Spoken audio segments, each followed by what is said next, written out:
Yeah, so I was having a very decent job, but then I always thought that with the same degree that I'm having, what can I make around the globe? Then I was calculating in Australia and UK and North Americas, and then I found that Canada is the country which offers permanent residency as well as these exams, so that I don't have to go through the university studies again. And then one of my head of the department of my college was also planning to come to Canada. So then he advised me to do that. So I was practicing as general dentist in India for 2 years with a charitable trust. So I was getting a lot of patients. I had got very good hands-on experience. But then there was a certain limitations regarding what you can earn there. So that was the reason basically that I have the skills. So I was having that issue. So I thought like, let's think that where can I go, and Canada was the best place according to the research. So I calculated entire cost of the exams and how many exams that I need to do in different countries, and then what are my probabilities of earning, and what the dentistry looks like and all that. Considering everything, Canada is having a greener pasture, very good prospects, I must say, because they are inviting more immigrants. So country is going to grow, economics going to grow, and there are certain provinces there, that needs to be catch up with the provinces like Ontario and Alberta and all that. So prep doctors was always the best in the business. Like that's no doubt about that. So I've got a few of my seniors and colleagues from my state who was here in prep doctors, and they recommended it highly. So. And unfortunately, I didn't clear the ACJ on my first attempt, so that's why I was a bit skeptical that I cannot ruin the second attempt of mine, and I have to go with the best, and that's why I joined prep doctors. So the first thing that came into my notice was the excellent research work of the prep doctors team.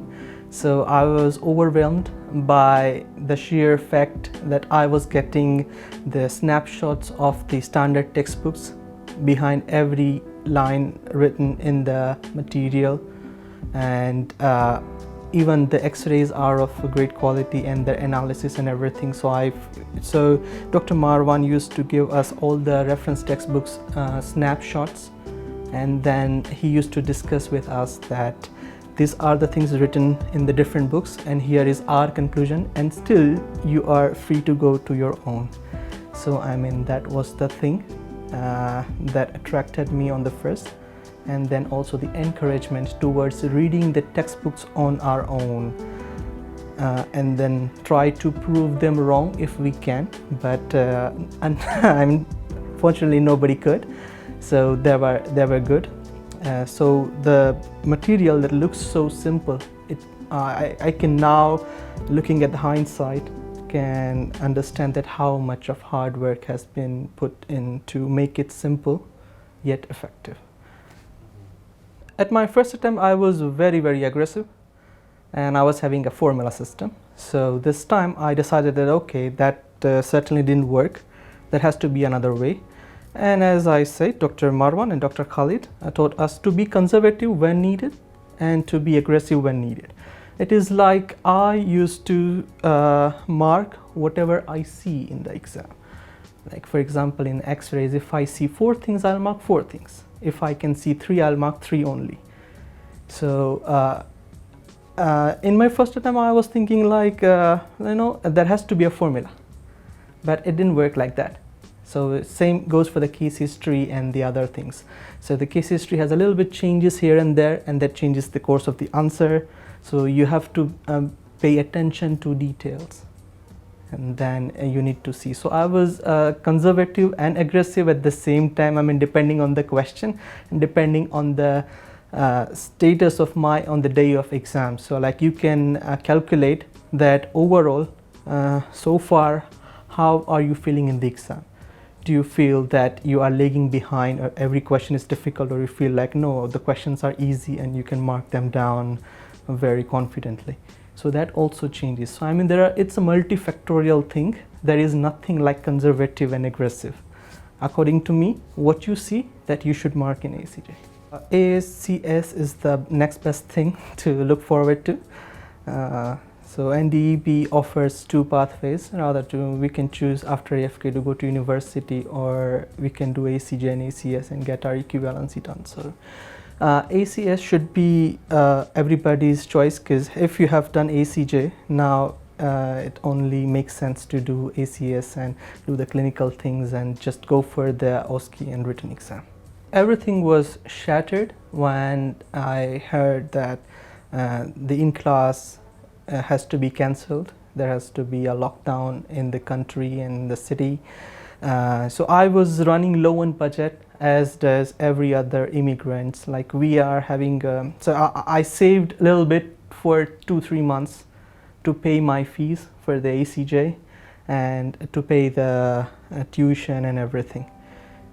But then here, when studying in a best institution helps you, then rep doctors came with the student support, and so I applied. So we contacted Dr. Marwan on an online lecture and discussed with him that this is the situation, and then he did some cooperation with the chartered accountant of the prep doctors, and then they came up with the student benefits program. So I was getting good money, so that I don't have to worry about my living accommodation, food and everything. I can just now prepare on ACJ exam. And then I was just waiting for the exam. They announced it in September. So in the mocks and so on and so forth, the support has been always there. So the missed lectures were caught up with the online lectures, question and answer sessions, and so it felt like I'm sitting in the classroom. We were given fair opportunities to ask our questions. We always had Dr. Marwan's and Dr. Khalid's email address with us. We can shoot questions to them. They always came up with the answers and the references and everything attached. So it never felt like that I'm alone in the journey. So I mean, pandemic has affected in a negative way, mostly, rather than positive. Exams got delayed, everything got delayed. But I was lucky to be here at Prep Doctors. I was about to cry, to be very honest, because the amount of hard work that a student or any candidate put, and especially mine was the ACJ journey before and after the pandemic. It was so challenging. So it's like I was preparing for the ACJ for 9 months or longer. So first thing, I was fed up by reading the same thing over and over again. And like even in my first attempt, I was short by just few marks. So I mean, every question mattered, and I given the best that I can for the ACJ. And so the result day, like my hands were shaking before clicking on the results, and my heartbeat was so fast, probably in 130s or so. But like yeah, and unfortunately none of my friends or family were around when I clicked on my result. It was in the afternoon, like 2:30 or so. So I was like, yeah, I shouted, danced, that I did it, because this is. And then when I look back at the previous results of the NDEB, this was the exam that has the most number of failed students. It's like 30% or 32% was the average result. And if I can clear this, I mean, that gives a boost of confidence for the journey that comes ahead.